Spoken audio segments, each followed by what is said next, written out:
In this video, we'll guide you through how to check if a drive is using MBR or GPT partition style on your system. If you find this guide helpful, please consider subscribing and liking the video.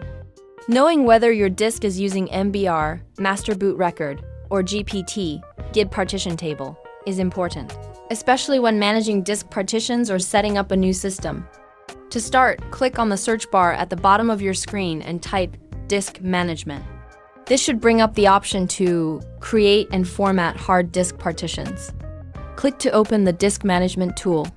Once the Disk Management tool opens, scroll through the list of drives and locate the one you want to check. For example, let's choose this drive here. Now, right-click on the drive name on the left side and select Properties. In the Properties window, click the Volumes tab. Here, you'll find the partition style listed, which will indicate whether it's MBR or GPT. For instance, this one shows GPT. To show you another example, I'll select a different drive, and you'll see it uses MBR. And that's how you check if a drive is MBR or GPT. If you found this video useful, be sure to like and subscribe for more guides like this.